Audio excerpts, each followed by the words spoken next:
వారి మధ్యనున్న మిశ్రిత జనము మాంసాపేక్ష అధికముగా కనబరచగా, ఇశ్రాయేలీయులను మరలా ఏడ్చి, మాకెవరు మాంసము పెట్టెదరు?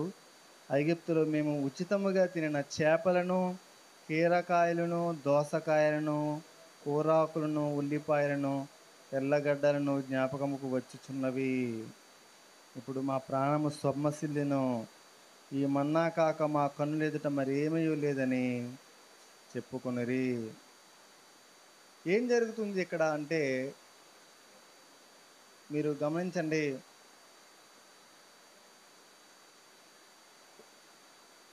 ఎర్ర సముద్రము దాటి వచ్చారు. ఇశ్రాయేలీయులు ఎర్ర సముద్రం దాటి వచ్చిన తర్వాత వారి వారి ప్రయాణంలో అనేకమైన అద్భుత కార్యాలు వాళ్ళు చూశారు. అనేకమైన ఆశ్చర్య కార్యాలు వాళ్ళు చూశారు. వాళ్ళు అలా అనేకమైన ప్రాంతాలు వాళ్ళు దాటుకుంటూ వస్తున్నారు. అప్పటికే ప్రభువు వాళ్ళకి ఆజ్ఞలని ఎలాగ జీవించాలి, ఎలాగ బ్రతకాలి, మీరు ఒక ప్రత్యేక జనాంగము, మీ పట్ల ఒక ప్రత్యేకమైన ఉద్దేశం ఉంది నాకు, మీ ద్వారా ప్రపంచం అందరికీ కూడా గొప్ప రక్షణ నేను సిద్ధపాటు చేస్తున్నానని చెప్పి అనేక విషయాలు ధర్మశాస్త్ర గ్రంథాన్ని ఇచ్చి వారికి తెలియజేసి వాళ్ళని చక్కగా నడిపిస్తున్నాడు. సో దేవుడు వాళ్ళు పగలు ఎండ దెబ్బ తగిలేది లేదు, రాత్రి ఎండ దెబ్బ తగిలేది లేదు. రాత్రి ఏమో అగ్నిస్తంభము, పగలేమో మేఘస్తంభము. వారు నడుస్తున్నారు. వాళ్ళు మేఘము ఆ గుడారం మీదకు వచ్చినప్పుడు వాళ్ళు అక్కడ నివసిస్తున్నారు. మేఘము లేచి ప్రయాణం చేస్తున్నప్పుడు మళ్ళీ వాళ్ళు ప్రయాణాన్ని సాగిస్తున్నారు. ఈ క్రమంలో దేవుడు ఇశ్రాయేలీయులకి తినడానికి ఏమిచ్చాడంటే మన్నా ఇచ్చాడు. మన్నా అది పొద్దున్నే మంచు పడుతున్నప్పుడు ఆ మంచుతో పాటు పడుతుందంట. తెల్లని కొత్తిమీర గింజల వలె ఉంటుందంట. దాన్ని ఏం చేస్తారంటే వీళ్ళు చక్కగా తింటున్నారు. ఆ మన్నా తినడమే మాత్రమే కాదు, వాళ్ళు ఏం చేస్తారంటే ఆ మన్నాని తీసుకొచ్చి చక్కగా రోటిలో వేసి దంచి, వాళ్ళు తిరగట్లో దంచి రొట్టెలు చేసుకొని కూడా వాళ్ళు తింటున్నారు. చూడండి 11వ అధ్యాయం 7వ వచనం. ఆ మన్నా కొత్తిమీర గింజల వలె ఉండెను, చూపునకు అది బోళం వలె ఉండెను. జనులు తిరుగుచూ దాన్ని కూర్చుకొని తిరుగుట విసిరి లేక రోట దంచి పెనమ మీద కాల్చి రొట్టెలు చేశారు. దేన్ని చేశారు? మన్నాని రొట్టెలు చేసుకొని కూడా చక్కగా తింటున్నారు. దాని రుచి క్రొత్త నూనె వలె రుచి వలె ఉండెను. కాబట్టి చాలా చక్కగా వీళ్ళు ఏం చేస్తున్నారంటే తినుకుంటూ వచ్చారు.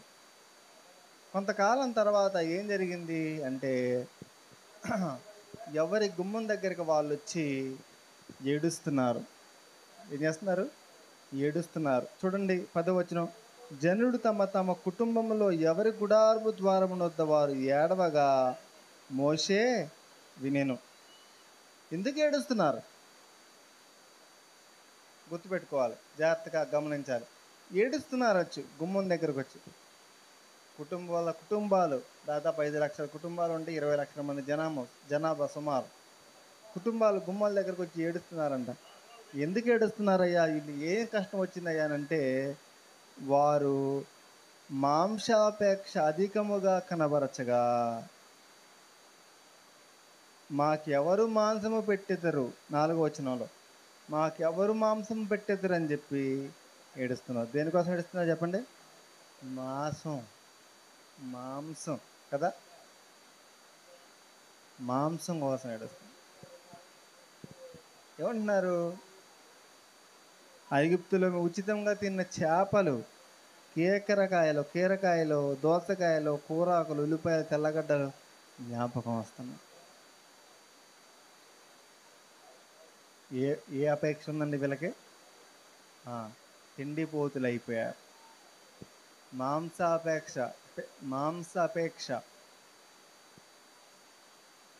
అందుకని ఏం చేస్తున్నారు ఇప్పుడు వీళ్ళు? ఏడుస్తున్నారు. దేనికోసం ఏడుస్తున్నారండి? మాంసం కోసం ఏడుస్తున్నారు. మాంసం కోసం ఏడుస్తుంటే చూడండి 10వ వచనం. యెహోవా కోపము బహుగా రగులుకొనెను. వారు ఏడ్చుట మోషే దృష్టికి చెడ్డదిగా ఉండెను కాగా మోషే వారితో ఇట్లనెను, నీవేళ నీ సేవకుని బాధించితివి, నీ కటాక్షము రానియక ఈ జనులందరి బారు నా మీద పెట్టనేలా. ఇప్పుడు మోషే అంటున్నాడు, ఇంతమందికి నేను ఎక్కడ మాంసం కొని తీసుకురాను, వీళ్ళందరూ నేను ఎక్కడ మోయను, నాకు ఎందుకు వచ్చిన బాధ ఇది అంటున్నాడు. ఏమంటున్నాడు ఇంకా, నీ సేవకుని ఎందుకు బాధ పెడుతున్నావు, నీ కటాక్ష నా మీద ఎందుకు పెడుతున్నావు, నాకు ఎందుకు రానియట్లేదు నీ కటాక్షాన్ని, ఈ జనులందరి భారం నా మీద ఎలా పెట్టావు, ఎందుకు పెట్టావు, నేనే ఈ సర్వ సమాజాన్ని గర్భము ధరించిన 12 వచనం, నేనే వీరిని కంటినా. ఎవరంటున్నారు ఇది? మోషే అంటున్నాడు. పాలిచ్చి పెంచెడు తండ్రి పసిపిల్లలను మోయినట్లు నేను వీరి తల్లిదండ్రులకు ప్రమాణపూర్వకముగా ఇచ్చిన దేశమునకు వీరిని నీ రొమ్మున ఎత్తుకొని పొమ్మని నాతో చెప్పుచున్నావు. ఈ సమస్త ప్రజలకు మాంసము నాకెక్కడిది, వారు నన్ను చూచి ఏడ్చుచు తినుటకు మాకు మాంసం ఇమ్మని అడుగుచున్నారు. ఆహా, ఎంత గొప్ప తిండిపోతులు అయిపోయారండి. ఎంత మాంసాపేక్ష వచ్చేసిందండి వాళ్ళకి. ఈ సమస్త ప్రజలను ఒంటిగా మోయవ నా వలన కాదు, ఇక నా వల్ల కాదు, వీళ్ళని నడిపించడం నా వల్ల కాదయ్యా అని చెప్పి మోషే దేవుడి దగ్గర అడుగుతూ ఉన్నాడు. ఇది నేను భరింపలేని భారము, నేను మొయ్యలేని భారం ఇది వీళ్ళని నడిపించడం. నువ్వు నాకు ఇట్లు చేయదలిచి నేను నన్ను చంపు. ఎవరు మాట్లాడుతున్నారు ఇదంతా అంటే మోషే మాట్లాడతాం.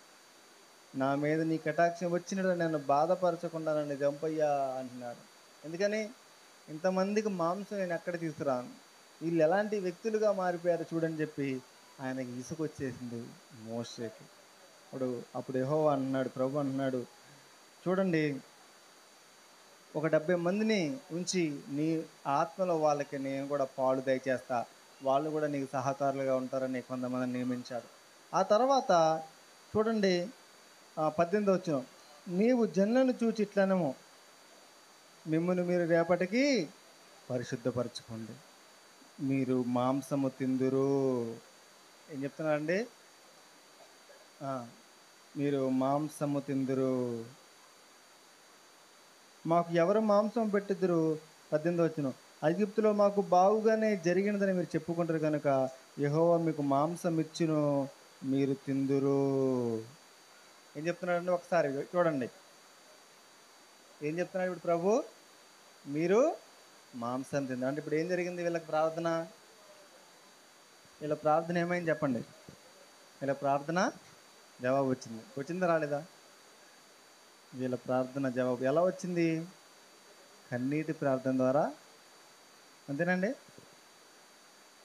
అంటే ఇప్పుడు మనం అందరం కూడా కన్నీటి ప్రార్థన చేసి ప్రభువుని, అంతేనా, ప్రభువుని మన ప్రార్థనలో కన్నీటి ప్రార్థన చేసి మన జవాబులు పొందాలి కదండి.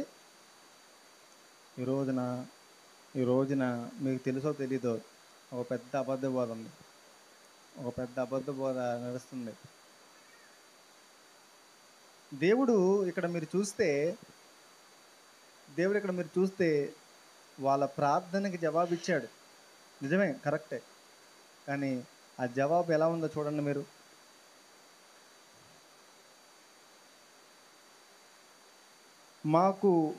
మీరు మాంసము తిందిరు, యెహోవా విరినట్లు ఏడ్చి మాకు ఎవరు మాంసం పెట్టుదురు, ఐగుప్తులో బాగుగానే జరిగిందని మీరు చెప్పుకుంటారు కనుక యెహోవా మీకు మాంసం ఇచ్చును, మీరు తిందరు.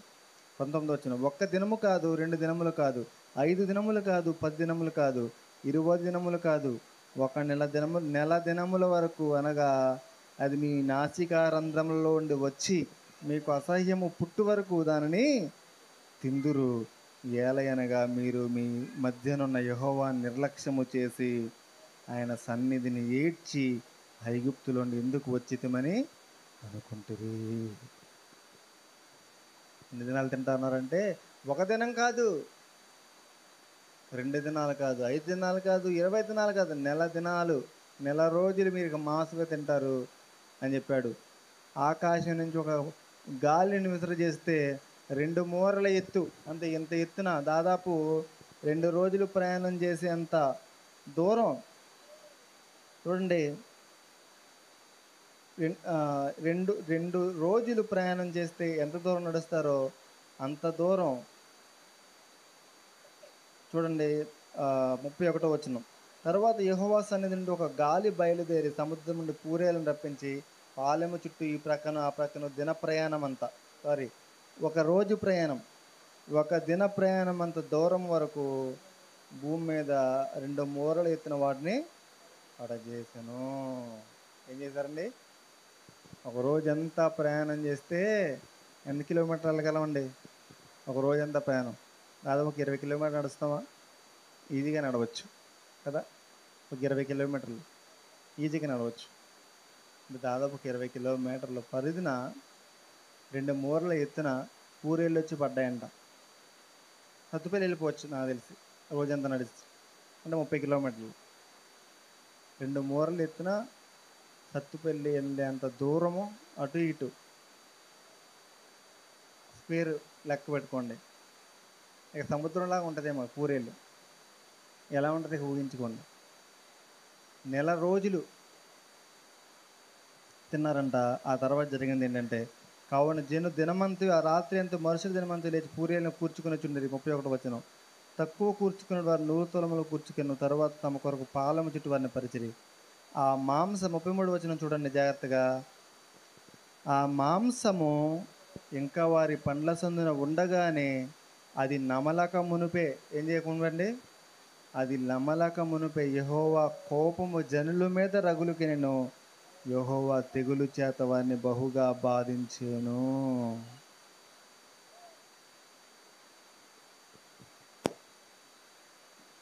తెగులు వచ్చిందంటండి. అది నవలక మునిపే వాళ్ళ పండ్ల సందులలో ఆ మాంసం అలా ఉండగానే వారి మీదకి ఏమొచ్చిందంటండి? తెగులు వచ్చింది. అంటే ఈ ప్రార్థనకి జవాబు దేవుడు సంతోషంగా ఇచ్చాడా?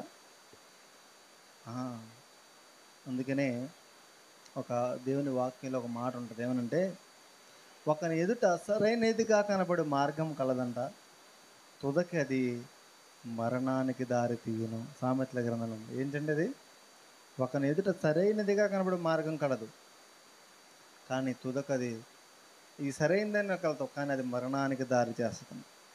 ఇది మంచిదే అనుకుంటావు, అది అడుగుతావు, కానీ అది నీకు శాపంగా మారే అవకాశం ఉండొచ్చు. ఈరోజు నేను చాలామంది ఇంత చెప్పాను, అబద్ధ బోధ ఒకటి ఉందని చెప్పాను కదండి.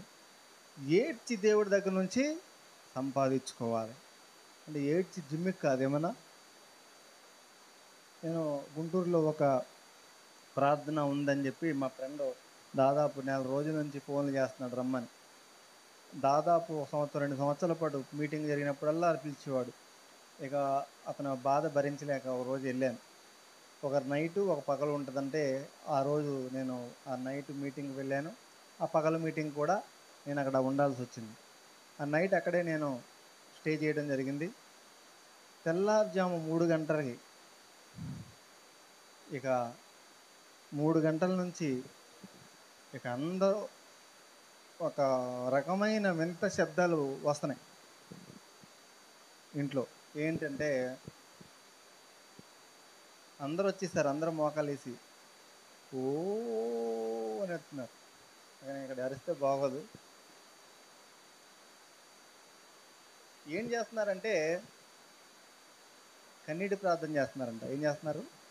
కన్నీటి ప్రార్థన. ఆ కన్నీటి రాత్రలు ఏమి రావట్లేదు, కన్నీటిని తప్పించడానికి ప్రయత్నం చేస్తున్నారు బాగా గట్టిగా గట్టిగా. ఓ అసలు మిమ్మల్ని బట్టి కదా నా నామము, తండ్రి నామము అవమానపరచబడదు అన్ని జనులు ఎదుట. ఆయన నన్ను కూడా లేపుడు గొప్ప బాధాత ప్రార్థన. సరే నేను ప్రార్థన అంటే నేను కూడా లేచి వచ్చా. తీరా చూస్తే ఏం చేస్తున్నారు? ఇప్పుడు కాదండి, జరిగి 10 ఏళ్ళు ఇది జరిగి. చుట్టూ ప్రతి ఒక్కరిలో కూడా గట్టిగా ఏడుస్తున్నారు గట్టిగా. ఓ ఒక మనిషి చనిపోతే ఏడుస్తారు చూసారా, ఓ అని ఏడుస్తారు కదా, ఒక మనిషి చనిపోతే అలా ఏడుస్తున్నారు. అలా మళ్ళీ మామూలుగా ఓ అంటున్నారు, మళ్ళీ మామూలుగా చూస్తున్నారు. అంటే ఏంటి? ఓ అన్నారు, మళ్ళీ మామూలుగా మంచిలు తాగడానికి మళ్ళీ మామూలుగా మంచిలు తాగి ఓ అన్నారు. నిజంగా ఏడుపు వస్తుందా? ప్రాక్టీస్ చేస్తున్నారు రావడానికి. మళ్ళీ అప్పుడే వాక్యం చెబుతున్నారు, ఓ అంటున్నారు, మళ్ళీ వాక్యాన్ని మామూలుగా. అంటే ఫేస్ ఎక్స్ప్రెషన్స్ అంటే నేను అందరు ముఖాలు అబ్జర్వ్ చేస్తున్నాను. కూర్చో, వెళ్ళి కూర్చో. జాగ్రత్త అండి. ఈ రోజున అలాంటి బోధ మరి చిన్నప్పుడు ఇలాంటి బోధ ఒకటి నేను చిన్నప్పుడు బాగా వింటాం కదండి. మా నికోలస్ అంత వయసు అంటే కొంచెం ఒకటో తరగతి చదువుతున్నానేమో, రెండో తరగతి తెలియదు నాకు. ఆ వయసులో అంటే మీరు ఈ అబద్ధ బోధ ఎంత ఎఫెక్టివ్గా ఉందో మీరు చెప్పండి. కన్నీటి ప్రార్థన చేయాలి, కన్నీటి ప్రార్థన ఇలా చెప్తున్నారు కదా. ఇది చేస్తే దేవుడు ఏదైనా సరే చేసేస్తాడు. కన్నీటి ప్రార్థన చేస్తే ఏదైనా సరే దేవుడు చేస్తాడు అని ఇలా బోధ అంటే ఆ వయసులో ఉన్న ఒక పిల్లోడికి ఎక్కింది చూడండి. ఇప్పుడు మరి కన్నీరు వస్తుందా? రావట్లేదు. మరి అప్పుడు ఏం జరిగిందంటే ఏదో ఏదో విషయంలో మేము కొట్టింది నన్ను. కొడితే ఏడుపు వచ్చిందాము, బాగా ఏడిసా. నాకు అప్పుడు ఆ పాస్టర్ గారు చెప్పిన మాట గుర్తొచ్చింది అన్నమాట.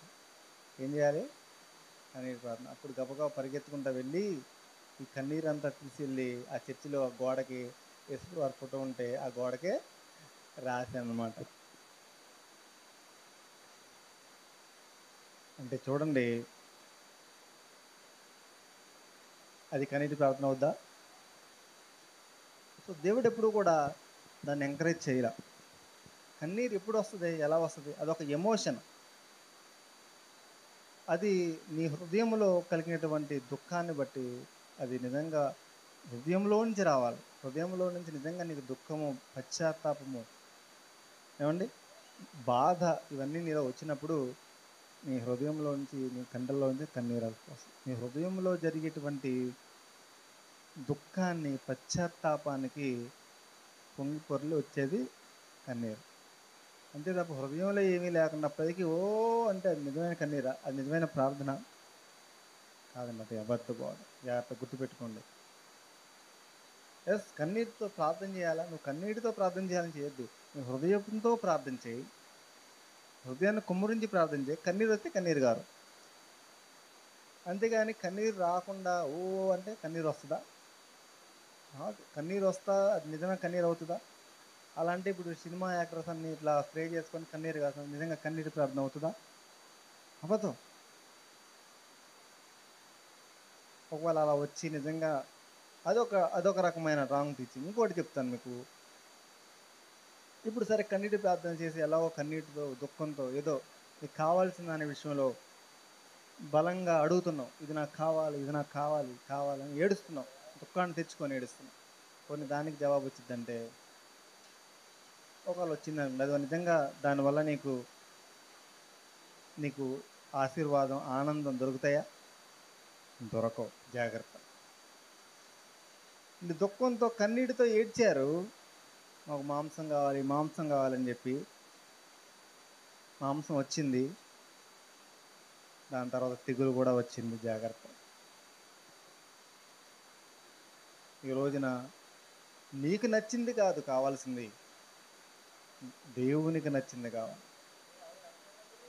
నీకు నచ్చింది నాకు కావాలంటే నీకు నచ్చింది నీకు మంచిగా కనిపించవచ్చు, కానీ తుదక అది నీకు మరణాన్ని తెచ్చే అవకాశం ఉంటుంది. అందుకనే నా చిత్తం కాదు ప్రభువా, ఇది నీ చిత్తం అయితే నాకు అనుగ్రహించు. నీ చిత్తం చెయ్యాలనేది నా తపన. దానికోసం కన్నీరు గార్చు. ఆయన చిత్తం చేయడం కోసం కన్నీరు గార్చు. అంతేగాని నీ ఇష్టాలు నెరవేర్చుకోవడానికి ఇదిగో నేను అమ్మాయిని లవ్ చేశాను, నేనే చేసుకోవాలి, కన్నీరు గార్చేస్తే ఆ కన్నీరుకి వచ్చేస్తుందా? ఒకళ్ళు వచ్చిందనుకోండి, రెండో రోజు నేను చర్చి మానేస్తావు, కథం. ఏమైద్ది? రెండో రోజు నుంచి నువ్వుగా చర్చి మానేస్తావు. ఎందుకంటే నువ్వు సంపాదించుకున్నావు, ఇసుకిచ్చి దేవా నాకు కావాలని పెళ్లి చేసుకున్నావు. నాకు తెలిసిన ఒక ఆయన ఉన్నాడు, చివరికి మా మంచి స్పీకర్, మంచి స్పీకర్, పెళ్లి చేసుకున్నాడు, అన్నిరాలను పెళ్లి చేసుకున్నాడు. ఏమైంది తెలియదు, సంవత్సరం తర్వాత విడాకులు అయిపోయింది. అది జరుగుతుంది. జాగ్రత్త. నీ చిత్తం కాదు. కొన్ని సంవత్సరాల క్రితం ఒక పుస్తకం వచ్చింది, మన పాల్ యాంగిచో గారు, మంచి దైవజనుడు ఆయన. కానీ కొన్ని టీచింగ్స్ ఆయన చేసిన ఒక పుస్తకం రాశాడు. ఆయన ఒక బల్ల కావాలని ప్రార్థన చేశాను, ఒక సైకిల్ కావాలని ప్రార్థన చేశాను, ఎన్ని అడుగులు ఉండాలి, ఎన్ని ఎన్ని మూరలు ఉండాలి, ఒక కుర్చీ కావాలని ప్రార్థన చేశాను సేవలోకి వచ్చినప్పుడు. అయితే ఆయన ఎలా కావాలో అలా అడిగి ప్రార్థన చేస్తే ఖచ్చితంగా అది అలాంటిదే. ఒక బల్ల, ఒక టేబుల్, ఒక కుర్చీ ఇవన్నీ కూడా దేవుడిచ్చాడు. ఇప్పుడు ఆ పుస్తకం చదివి మన వాళ్ళు బయలుదేరి అన్ని ప్రసంగాలు చేశారు తెలుసా అండి గత 10 సంవత్సరాల్లో. నీకు ఏది కావాలో అది అడుగు. ఎలా ఉండాలో చెప్పు. నీకు కారు కావాలా? ఎలాంటి రంగు ఉండాలి? పచ్చ రంగా? పసుపు రంగా? నీకు నువ్వు ఏ వ్యక్తిని చేసుకోవాలనుకుంటున్నావు? నీకు ఇంకా తెలీదు. ఎంత హైట్ ఉండాలి రాసుకో. ఏ కలర్ ఉండాలి రాసుకో. నల్లగా ఉండాలా, తెల్లగా ఉండాలా అమ్మాయి లేదా అబ్బాయి రాసుకో. అబద్ధ బోధ చేశారండి. మీకు తెలుసో తెలీదో ఇప్పటికీ చేస్తున్నారండి. ప్రార్థన చేయి, నీ దేవుడు ఇస్తాడు. ఎంత అబద్ధ బోధ, చాలా జాగ్రత్తగా ఉండాలండి. అంటే నీ యొక్క ఇష్టాలని దేవుడి మీద రుద్ది దేవుడి దగ్గర నుంచి పొందుకుంటే నువ్వు దేవుని కన్నా జ్ఞానివా? దేవుని కన్నా సర్వభౌమాధికారం కలిగినటువంటి వ్యక్తివా? నీ భవిష్యత్తులో ఏది మంచి ఏది చెడు నీకు తెలుసా? నీకు తెలియదు కదా. మరి నీకు ఇది కావాలని నువ్వు ఎలా చెప్తావు? అందుకనే నేను ఒక పాట రాశానండి. 2011లో నేను ఒక విషయంలో బాగా ప్రార్థన చేశాను. నేను కూడా ఆ పుస్తకాన్ని చేస్తే పుస్తకం చదివాను. తర్వాత కొంతమంది ప్రసంగాలు కూడా విన్నాను. 2011లో 2008లో నేను ప్రభువుని రక్షణ పొందాను. అప్పుడే ఎదుగుతున్నాను. ఎంత ప్రమాదం అబద్ధ బోధ చూడండి. అయితే నేను అందులో ఒక వాక్యం ఏంటంటే, తన తండ్రి మంచివాడై చెడ్డవాడైండు కూడా తన కుమారుడు గుడ్డునడిగితే తేలినిస్తాడా, రొట్టెనడిగితే అంటే పామునిస్తాడా అని ఉంది కదండి. అలాంటిది ఒక చెడ్డ తండ్రి తన కొడుకుకి అలాంటి మంచి ఎరిగి ఉండగా, పరలోకమందున్న మీ తండ్రి ఇంకా మంచివాడు కదా, మీరు అడిగినవి ఎందుకు ఇవ్వడో అడుగుడి మీకు ఇస్తాడు కదా అన్నాడు కదా అని చెప్పి ఉంటుంది. సో ఈ వాక్యాలన్నీ చెప్పి మనం మైండ్ వాష్ చేసేస్తారు, బ్రెయిన్ వాష్ చేసి బోధ చేయదు. అప్పుడు నేను బాగా ప్రార్థన చేసినప్పుడు నేను ప్రేయర్ చేసిన తర్వాత నేను అడిగింది దేవుడు నాకు ఇవ్వలేదు. అప్పుడు దేవుడి దగ్గరికి వెళ్ళి నేను మోకరించి, ప్రభువా, నేను ఏంటంటే ఆ వాక్యం కరెక్ట్గా అక్కడ వాడినటువంటి ఉదాహరణలు ఏంటి, నీవు గుడ్డుని అడిగితే రాయినివ్వు కదా, చేపని అడిగితే పామునివ్వవు కదా, మరి నాకు ఎందుకని ఇట్లా ఇచ్చావు, నేను అడిగింది నాకు ఎందుకని ఇవ్వలేదు అని నేను కన్నీటితో ప్రార్థన చేస్తున్నాను. హృదయం అంతా దుఃఖంతో నిండిపోయి నేను అడిగింది ఇవ్వలేదు కదా అని నేను ప్రార్థన చేస్తుంటే, అప్పుడు దేవుడు అన్నాడు నాకు, అప్పుడే దేవుని యొక్క మాట నా హృదయంలో దేవుడు నాతో మాట్లాడి ఏమనంటే, మరి నువ్వు అడిగింది పామునే కదా. హల్లెలూయా. ఏం చెప్పండి. ఓహో. అప్పుడు ఇక నేనేమి చేయలేదండి. లేచి ముఖం తుడుచుకొని చక్కగా బయటకు వచ్చేసాను. ప్రార్థన చేయలేదు, ఆమె నన్ను కూడా అనలేదు. ఎందుకని, నేను ఇప్పుడు దాకా అడిగింది కోడిగుడ్డ అనుకున్నాను, కానీ అది పామా.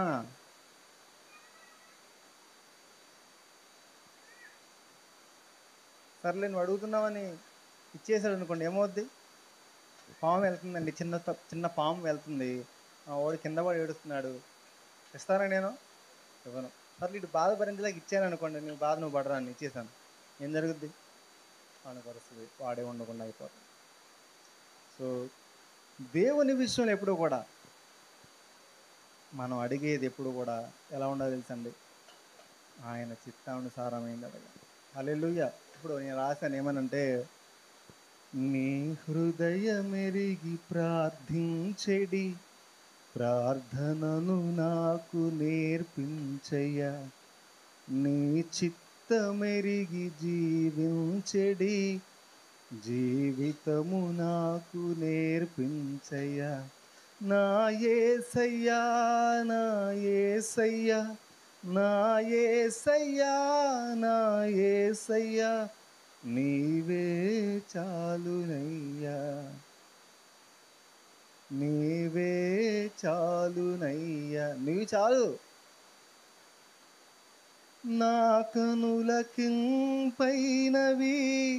నేను ఎంచి కోరుకున్నవి, నన్ను మోసపరచనే, నీకు దూరపరచనే. నా కనులకింపైనవి నేను ఎంచి కోరుకున్నవి, నన్ను మోసపరచనే, నీకు దూరపరచనే. నీవిచ్చు దీవెనల కంటే, నీవిచ్చు ప్రతి ఈవి కంటే కావాలి శ్రేష్టమైన నీవే నా యేసయ్యా, నా యేసయ్యా, నా యేసయ్యా, నా యేసయ్యా, నా యేసయ్యా, నీవే చాలునయ్యా, నీవే చాలునయ్యా. నీ హృదయమెరిగి ప్రార్థించెడి ప్రార్థనను నాకు నేర్పించయ్యా, నీ చిత్తమెరిగి జీవించెడి జీవితము నాకు నేర్పించయ్యా. నీ నీతి నీ రాజ్యము మొదట వెదుకుటను నేర్పుమయ్యా, నీ హృదయ సంతసంబే మొదట కోరుటను నేర్పుమయ్యా. నా సొంత మార్గములు విడిచి, నా సొంత యోచనలు మరచి, నా పూర్ణ మనస్సుతో నిన్నే వెంబడించెదను. నా యేసయ్యా, నా యేసయ్యా, నా యేసయ్యా, నా యేసయ్యా, నీవే చాలునయ్యా. ఏం చెప్పండి? నీ హృదయం ఎరిగి ప్రార్థించేది ప్రార్థన నాకు నేర్పించయ్యా, నీ చిత్తం మరిగి జీవించే జీవితము నాకు నడిపించయ్యా. నా కన్నులకు ఇంపైనవి నేను ఎంచు కోరుకున్నవి నన్ను మోసపరిచెను. మాంసం కావాలి, మాంసం కావాలి, కన్నుకి ఇంపైంది. ఏం చేశాయి? తెగుళ్ళు తీసుకొచ్చాయి, తెగుళ్ళు తీసుకొచ్చాయి. వాళ్ళ ప్రార్థనకి జవాబు వచ్చింది, కానీ వారు కోరుకున్నది దొరికింది, కానీ దేవుడు వారికి దూరమయ్యాడు. నువ్వు కోరుకున్నది నీకు కావాలా? నీ దేవుడు కావాలా? నీవే చాలునయ్యా నువ్వంటే కనుక ఆయన హృదయాన్ని ఎరిగి ప్రార్థన చేయడం మనం నేర్చుకోవాలి. అంతేగాని ఇదిగో నాకు ఉద్యోగం కావాలి, నాకు ఉద్యోగం లేకపోతే నేను లేను, నువ్వే నాకు ఉద్యోగం లేకపోతే నేను అంటే చెప్పండి, ప్రభువా ఇది నీ చిత్తం అయితే నాకు అనుగ్రహించు, ఇది నిన్ను మహిమపరచడానికి ఇది ఉపయోగపడుతుందని నువ్వు భావిస్తే నాకు అనుగ్రహించు. అంతేగాని ఉద్యోగం నాకు ఇస్తేనే నేను బతుకుతా, లేకపోతే నేను బతకనంటే మనం ప్రమాదంలో పడతాం. ఏడ్చి ఏడ్చి ఏడ్చి ఏడ్చి మంచిదే, ఏడ్చి ప్రార్థన చేయి మంచిదే. అయితే ఒకటే, నీ చిత్తమైతే ప్రభువా నిన్ను మహిమపరిచేదిగా ఇది ఉంటే నాకు అనుగ్రహించు, ఇది నన్ను నిన్ను మహిమపరిచేదిగా లేకపోతే ఇది నాకు వద్దు ప్రభువా. కానీ వాళ్ళు ఏం కోరుకున్నారో తెలుసండి? మాంసాపేక్ష, మాంసాపేక్ష. మాకు కావాలి, మాకు మాంసాపేక్ష, మేము కోరుకున్నదే కావాలనుకుని ఏడ్చి చివరికి తెగులు తెచ్చుకున్నారు. కారణం ఏంటి చెప్పండి? కారణం ఏంటి చెప్పండి? కారణం మీరు చూడండి, 11వ అధ్యాయము 20వ వచనం. అనగా ఒక దినము వరకు, ఒక నెల దినముల వరకు అనగా మీ నాసికారంధ్రంలో ఉండవచ్చి అదే మీకు అసహ్యము పుట్టి వరకు దాన్ని తిందరు. అనగా మీరు మీ మధ్యనున్న యెహోవాను నిర్లక్ష్యము చేసి ఆయన సన్నిధి నేర్చు.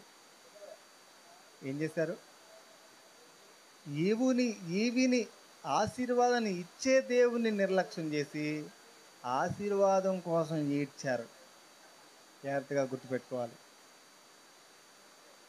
దేవుని నిర్లక్ష్యం చేసి దేవుడిచ్చే ఆశీర్వాదము, దీవెన, దేవుడిచ్చే ఉద్యోగము, దేవుడిచ్చే సంపద, దేవుడిచ్చే నీ అవసరాలు ఏదో ఒకటి తీర్చడం కోసం దాని వైపే గురిపెట్టారు. ఇది ఒకటి. రెండవది ఏంటంటే, ఇక్కడ ఒక విషయాన్ని మనం గమనించాలి. వీళ్ళు నిర్లక్ష్యం చేసింది దేన్ని? ఇక్కడ ఇంగ్లీష్లో రాయబడిన మాట ఏంటంటే, నిర్లక్ష్యం అనే మాటని రిజెక్ట్ అని రాయబడింది. రిజెక్ట్ అంటే తిరస్కరించడం అంటే యెహోవా నిర్లక్ష్యము చేశారు. యెహోవాను వాస్తవానికి తిరస్కరించింది ఏంటంటే దేవుడిచ్చిన మన్నాని. ఏం చెప్పండి, దేన్ని తిరస్కరించారు? మన్నాని తిరస్కరించారు. దేవుడిచ్చిన ఆహారాన్ని తిరస్కరించారు. కానీ దేవుడు ఏమంటున్నాడంటే నన్ను తిరస్కరించారన్నారు. పౌలు సౌలుగా ఉన్నప్పుడు హింసించింది ఎవరిని? సంఘాన్ని. కానీ సౌలు దగ్గరకు వచ్చి ప్రభు ఏమన్నాడు? నువ్వెవడివి అని అడిగితే, నీవు హింసించుచున్న క్రీస్తునే. అరే, నేను హింసిస్తున్నది ప్రజల్ని కదా, సంఘాన్ని కదా. కాదు, నన్ను హింసిస్తున్నావు. అరే, నేను తిరస్కరించింది మన్నాని కదా. కాదు, నన్ను తిరస్కరిస్తున్నావు. చాలా జాగ్రత్తగా అర్థం చేసుకోండి.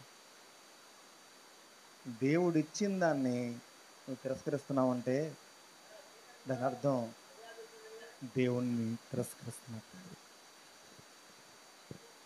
ఎవరిని తిరస్కరిస్తున్నట్టండి? దేవుడిచ్చిన రక్షణని తిరస్కరిస్తే ఎవరిని తిరస్కరిస్తున్నట్టు? దేవుణ్ణి తిరస్కరిస్తున్నట్టు. దేవుని వాక్యాన్ని నువ్వు రిజెక్ట్ చేస్తున్నావంటే ఎవరిని తిరస్కరిస్తున్నట్టు? ఎవరిని రిజెక్ట్ చేస్తున్నట్టు? దేవుని రిజెక్ట్ చేస్తున్నట్టండి. దేవుని వాక్యాన్ని చదవడానికి నీకు సమయం లేదా? ప్రార్థన చేయడానికి సమయం లేదా? ప్రార్థనా జీవితాన్ని నువ్వు తిరస్కరిస్తున్నావు, నిర్లక్ష్యం చేస్తున్నావు అంటే, దేవుని వాక్యాన్ని ధ్యానించడానికి నిర్లక్ష్యం చేస్తున్నావు అంటే, దేవుని పరిచర్యలో పాలు పొందడానికి నిర్లక్ష్యం చేస్తున్నావు అంటే, దేవుని సేవలో నీ వంతుగా నువ్వు పరిచర్య చేయడాన్ని, సువార్త చేయడాన్ని, దేవుని గురించి ఇటువంటి మాటలు చెప్పడాన్ని తిరస్కరిస్తున్నావు అంటే ఎవరిని తిరస్కరిస్తున్నావు? నువ్వు దేవుడిని తిరస్కరిస్తున్నట్టు. దేవుడిచ్చినటువంటి స్థితి, దేవుడిచ్చినటువంటి ఉద్యోగం, అది ప్రైవేట్ ఉద్యోగం కావచ్చు, దేవుడిచ్చినటువంటి ఆర్థిక స్థితి, ఇది నువ్వు పేదరికం కావచ్చు, దేవుడిచ్చినటువంటి పరిచర్య నిర్లక్ష్యం చేస్తున్నావు అంటే ఎవరిని తిరస్కరిస్తున్నట్టు చెప్పనండి? నువ్వు దేవుణ్ణి తిరస్కరిస్తున్నావు, దేవుణ్ణి నిర్లక్ష్యం చేస్తున్నావు. దేవుడు నీకు మన్నా ఇచ్చాడు, అది నీకు మంచిది, తిను. దేవుడు నీకు ఇటువంటి సైకిల్ మీద వెళ్ళే పరిస్థితి ఇచ్చాడు, మంచిది, ఎల్లు. నీకు బండి మీద వెళ్ళే పరిస్థితి ఇచ్చాడు, మంచిది, ఎల్లు. ఆ సమయం వచ్చినప్పుడు నీ స్థితిలో నీకు ఏది అవసరం ఆ సమయానికి అది ఇస్తాడు. అంతేగాని సైకిల్ దొక్కేటప్పుడే నువ్వు విమానం కావాలంటే, విమానం కావాలి నేను ఏడ్చి ప్రార్థన చేస్తే నీ ఏడుపులు ఏమన్నా జిమ్ముక్కులా దేవుడికి? జాగ్రత్త అమ్మా. నన్ను నిర్లక్ష్యం చేశారు, అందుకనే తెగులు వచ్చింది మీ మీద కన్నాడు. నిర్లక్ష్యం చేశారు, అందుకనే తెగులు వచ్చింది. కారణం ఒకటేనండి. ఎందుకు ఈ విధంగా వారు దేవుని నిర్లక్ష్యం చేశారు? ఎందుకు నిర్లక్ష్యం చేశారు చెప్పండి? ఎందుకు నిర్లక్ష్యం చేశారు తెలుసండి? దేవుడిచ్చిన మన్నా కంటే మాంసం గొప్పతనంలా కనిపించింది కదండి. ఏమండి? దేవుడిచ్చిన మన్నా కంటే, దేవుడిచ్చిన దానికంటే నువ్వు కోరుకున్నది, నువ్వు ఆశించేది నీకు గొప్పదానిగా కనిపిస్తుందా? బహుశా తెగులు నేను చుట్టుకోవచ్చు. జాగ్రత్త. దేవుడిచ్చినటువంటి మన్నా వాళ్ళకి విలువైనదిగా కనిపించాల. దేవుడు వారి పట్ల వారికి ఇచ్చినటువంటి ధర్మశాస్త్రం వారికి విలువైనదిగా కనిపించాల. దేవుడు వారు ఎదురు చేసిన అద్భుతాలు వారికి విలువైనదిగా కనిపించాల. పాలు తేరులు ప్రవహించే ఆ దేశము, దేవుడు వాళ్ళ కోసం సిద్ధపరిచిన ప్రణాళిక వాళ్ళకి విలువైనదిగా కనిపించాల. వాళ్ళ విలువైనదిగా కనిపించింది మాంసం. వారి శరీర ఇచ్ఛను నెరవేర్చుకోవడం వాళ్ళకి అవసరంగా కనిపించింది. మాంసం తినడానికి కోరిక ఉంది, ఆ కోరిక నెరవేర్చుకోవడం వాళ్ళకి విలువైనదిగా కనిపించింది. మాంసం విలువైనదిగా కనిపించింది. కీరకాయలు, దోసకాయలు అంటే విలువైనదిగా కనిపించింది. ఈ రోజున చాలామంది ఇదే చేస్తున్నారండి. విలువైన దానికి విలువనివ్వట్లేదు, విలువలేని దానికి మనుషులు విలువలిస్తున్నారు. ఏకాంతంగా ప్రార్థన చేసి ఒక 2 గంటలు ఎంతకాలం అయిందండి? వాక్యాన్ని క్రమంగా ధ్యానం చేసి ఎంతకాలం అయిందండి? దేవుని సువార్తను చెప్పి ఎంతకాలమైంది? అబద్ధాలు మానేసి ఎంతకాలం అయింది? మనసే అబద్ధాలు మనల ఆ సమయానికి ఏదో వస్తుంది అబద్ధం అంటే అది చాలు. అంతేగాని దేవుని రాజ్యం అంత విలువైనదిగా కనిపించట్లేదు కదా. సో ప్రియమ దేవుని జనాంగమా, మీరు క్రీస్తునందు లేపబడిన వారైతే ఏమన్నాడండి? తులసి రాసిన పత్రిక 3:1 మీరు పైనున్న వాటినే వెదుగుడు కానీ భూ సంబంధమైన వాటి మీద మనస్సును పెట్టుకొనకుడి. మనస్సుని పెట్టుకొనకుడి. శరీరేచ్ఛలను నెరవేర్చుకోవడానికి అది విలువైనది కదండి.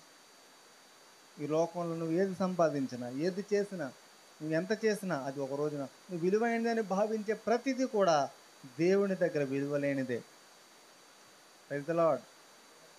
నువ్వు విలువైనది నువ్వు భావించే ప్రతిదీ కూడా, నువ్వు ఏదైతే విలువలేని అనుకుంటున్నావో బహుశా అదే దేవుని దగ్గర విలువైనది. నువ్వేదైతే దేవుని మాట, దేవుని పరిచర్య, దేవుని కార్యములు, ఆత్మ సంబంధమైన విలువలేనిది కనిపించుతున్నావో అదే ఒక రోజున దేవుని దగ్గర నువ్వు నిలబడినప్పుడు విలువైనదిగా ఎంచబడుతుంది. రెండో విషయం, మొట్టమొదటిది ఏంటి చెప్పండి? వారు నిర్లక్ష్యం చేయడానికి విలువైనటువంటి దాన్ని, ఆయన యొక్క విలువైనటువంటి దేవుడు విలువైనదిగా ఇచ్చినటువంటి దాన్ని అది విలువలేనిదిగా కనిపించింది. నీ స్థితి అయినా సరే, ఇది ఈ స్థితిలో నిన్ను ఉంచాడా, నీ స్థితిలో సంతృప్తిగా ఉంటుంది. ఒకవేళ నీకు మారాలని ఉందా, కష్టంగా ఉందా ఈ పరిస్థితిలో, ప్రభువుని అడుగు, ప్రభువా నాకు ఈ పరిస్థితి కష్టంగా ఉంది, ఒకవేళ నీ చిత్తమైతే నాకు ఈ పరిస్థితి నుంచి విడుదల దయచేసి ఒక పరిస్థితిలోకి తీసుకెళ్ళు, లేదంటే దీన్ని నిలబడడానికి నాకు శక్తినివ్వు, దీంట్లో నిలబడడానికి నాకు శక్తినివ్వు. నీ చిత్తమైతే ఈ కష్టం నుంచి విడిపించు, లేదంటే ఈ కష్టాన్ని జయించడానికి శక్తిని, బలాన్ని అనుగ్రహించు.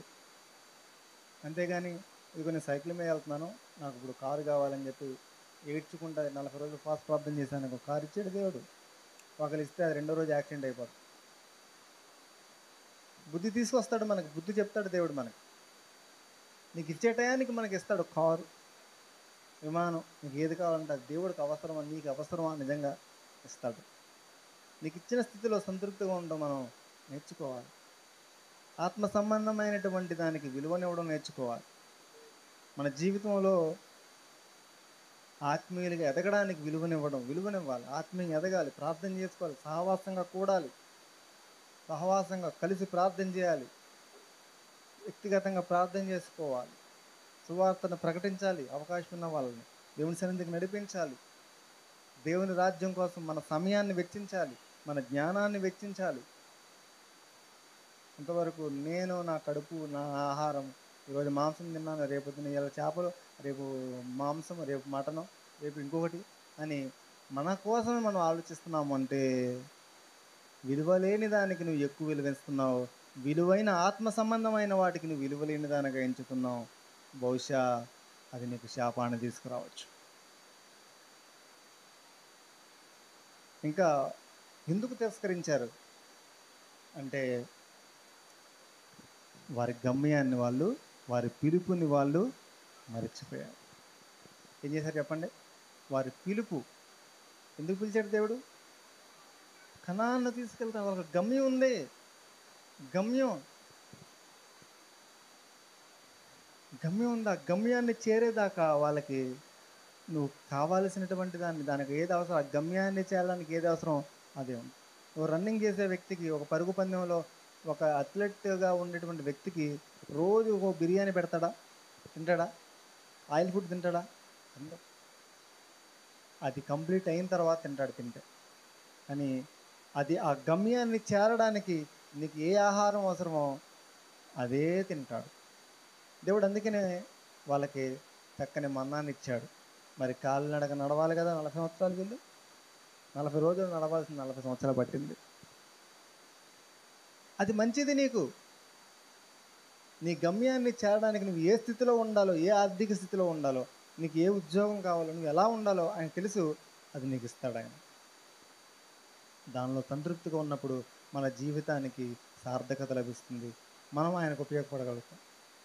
కానీ వాళ్ళు ఏం చేశారంటే వాళ్ళ పిలుపుని మర్చిపోయారు. లోకంలో ఉన్న వాటిని నేను ప్రేమించకూడదు. వాళ్ళ పిలుపుని మర్చిపోయారు, వాళ్ళ గమ్యాన్ని మర్చిపోయారు. పాలు తేనెలు ప్రవహించి ఆ దేశానికి వెళ్ళాలనే విషయాన్ని మర్చిపోయారు. ఈరోజు నేను మాంసం తినాలంతే, అదొకటి మాత్రమే వాళ్ళకు గుర్తుంది. అదొకటి మాత్రమే వాళ్ళకు గుర్తుంది. నీ పిలుపు, నువ్వు ఎందుకు పుట్టావు, ఎందుకు ఇక్కడ ఉన్నావు తెలుసా నీకు? నువ్వు ఎక్కడికి వెళ్తున్నావు? ఒక రోజున దేవుని దగ్గర నిలబడినప్పుడు ఏం చేస్తావు నా కోసం అంటే ఏం సమాధానం చెప్తావు? 2 తిమోతి రాసిన పత్రిక 2వ అధ్యాయం 15వ వచనం ఉంది, దేవుని ఎదుట యోగ్యునిగాను, సిగ్గుపడనక్కర్లేని పనివానిగాను, సత్యవాక్యమును సరిగా ఉపదేశించువానిగాను నిన్ను నీవే దేవునికి కనపరుచుకున్నటకు జాగ్రత్త పడను. సిగ్గుపడనక్కర్లేని వాడిగా నేను నువ్వు కనపరుచుకోవడానికి జాగ్రత్త పడు. దేవుని ఎదుట నిలబడతావు ఒకరోజు, నువ్వు సిగ్గుపడే పరిస్థితి వస్తాం బహుశా, జాగ్రత్త పడన్నారు. కానీ అది మర్చిపోయి ఈరోజు నా శరీర ఇచ్ఛని నేను నేర్చుకోవాలి, నాకు ఇలా అనిపించింది ఇలా చేయాలంతే, నాకు ఇది కావాలి, ఇది నేను ఇలా నడవాలంతే అని అనుకుంటున్నావా? బహుశా జీవితం అర్థమైపోతుంది. రే దేవుని జనాంగమా, కొన్ని విషయాలు మనం చూసాం. ఏం చెప్పారు చెప్పండి? ఏం జరిగింది వాళ్ళ జీవితంలో? దేనికోసం ఏడ్చారండి? మాంసం కోసం. దేనికోసం మనం ఏడవకూడదు? మన ఇచ్ఛలను నెరవేర్చుకోవడానికి, మన ఇష్టాలను నెరవేర్చుకోవడానికి, దేవుని చిత్తం కానీ మన ఇష్టాలను నెరవేర్చుకోవడానికి మనం ఏడకూడదు. దేవుని చిత్తమా? ఏడు, ఏం కాదు. అంతేగాని దేవుని చిత్తం కాని దాన్ని ఏడ్చి సంపాదించాలి అనుకుంటే అది నీకు శ్రమను తీసుకొస్తుంది. ఎందుకు ఏడ్చారు వీళ్ళు ఇంకా అంటే, వీళ్ళు ఏం చేశారు ఇంకా అంటే ఎవరిని తిరస్కరించారు? యెహోవాను తిరస్కరించారు. యెహోవాను తిరస్కరించడం అంటే ఎలా? యెహోవాను తిరస్కరించారు? ఆయన ఇచ్చినటువంటి మన్నాను తిరస్కరించారు. ఆయన ఇచ్చిన మన్నాను తిరస్కరించారు. ఆయన ఇచ్చిన మన్నాను నిర్లక్ష్యం చేశారు కదండి. దేవుని వాక్యాన్ని నిర్లక్ష్యం చేస్తే మనం ఎవరిని నిర్లక్ష్యం చేస్తున్నాం? దేవుని సన్నిధిని నిర్లక్ష్యం చేస్తే, ప్రార్థన నిర్లక్ష్యం చేస్తే, దేవుడిచ్చిన ఆర్థిక స్థితిని నిర్లక్ష్యం చేస్తే, తిరస్కరిస్తే, దేవుడిచ్చినటువంటి స్థితిని, పరిస్థితిని, మార్గాన్ని నిర్లక్ష్యం చేస్తే, తిరస్కరిస్తే ఆ నిర్లక్ష్యం చేసినట్టే. దానంతటికీ కారణం ఒకటే, మన ఇష్టాలు నెరవేర్చుకోవడానికి మనం చూస్తున్నాం అర్థం. అందుకనే ప్రభు అన్నాడు, ఎవడైనా నన్ను వెంబడించ గోరినెడలా తన్ను తాను ఉపేక్షించుకొని తన సిలువనెత్తుకొని నన్ను వెంబడించాలి. నిన్ను నువ్వు ఉపేక్షించుకోకుండా నన్ను వెంబడించలేవు. వెంబడించగలుగుతున్నారా వాళ్ళు? 40 సంవత్సరాలు బయలుదేరారు. 20 లక్షల మందిలో 20 లక్షల మందిలో ఎంతమంది కనాలని చేరారు తెలుసండి? ఇద్దరే. మిగతా వాళ్ళందరూ అరణ్యంలో పిట్టలు రాలిపోయి చచ్చిపోయారు. కారణం ఏంటండి? ఇదే కారణం, నిర్లక్ష్యం చేశారు. విలువైన దానికి విలువైనదిగా ఎంచకుండా విలువ లేని దాన్ని విలువైనదిగా ఎంచారు. దేవుని చిత్తానికి వ్యతిరేకమైనటువంటి వాటిని సంపాదించుకోవడానికి, ఈ లోక సంబంధమైన వాటి మీదే దృష్టి పెట్టి, ఎల్లప్పుడూ లోకంలో ఉన్నటువంటి వాటి మీదే మనసు పెట్టి, విలువ లేనటువంటి వాటిని వాడి మీదే దృష్టి పెట్టి 100 కోట్లు తీసుకెళ్ళి అయ్యా నా పరలోకంలో తీసుకెళ్ళంటే తీసుకెళ్తాడా? 100 కోట్లు సంపాదించానయ్యా నేను, నన్ను పరలోక రాజ్యానికి చేర్చుకో. అది విలువ లేనిదిరా, అరే వెర్రివాడా అంటారు. విలువ లేనిది. దేవుని జనాంగమా, అలా మనం పరిశీలన చేసుకుందాం. ప్రభు చిత్తాన్ని చేయడానికి తన్ను తాను ఉపేక్షించుకొని నన్ను వెంబడించాలి. ఎవడైనా నన్ను వెంబడించి తను తాను ఉపేక్షించుకొని నన్ను వెంబడించి తన ఇష్టాలు తన చిత్తాలు ఉపేక్షించుకొని ఆయన ఇష్టాలు ఆయన చిత్తాన్ని నువ్వు చేపట్టి ఆయన వెంబడించాలి. తన శిలువను ఎత్తుకొని ఆయన వెంబడించాలి. అప్పుడు మాత్రమే నువ్వు గమ్యాన్ని చేరగలవు. నీ పిలుపు నిర్లక్ష్యం చేస్తున్నావేమో, నీ గమ్యం నిర్లక్ష్యం చేస్తున్నావు. ఏ శరీర ఏచ్ఛ, ఏ పాపము నిన్ను తప్పిస్తుందో గుర్తించు, పశ్చాత్తాపడు. ప్రభు దగ్గర పశ్చాత్తాపడితే దేవుడు శక్తినిస్తాడు. కేవలం 2 మాత్రమే గమ్యాన్ని చేరారు. నువ్వు 20 లక్షల మందిలో ఉంటావా, 2లో ఉంటావా? నువ్వే ప్రశ్నించుకో. తలలో ఉంచుదాం, ప్రార్థన చేసుకుందాం.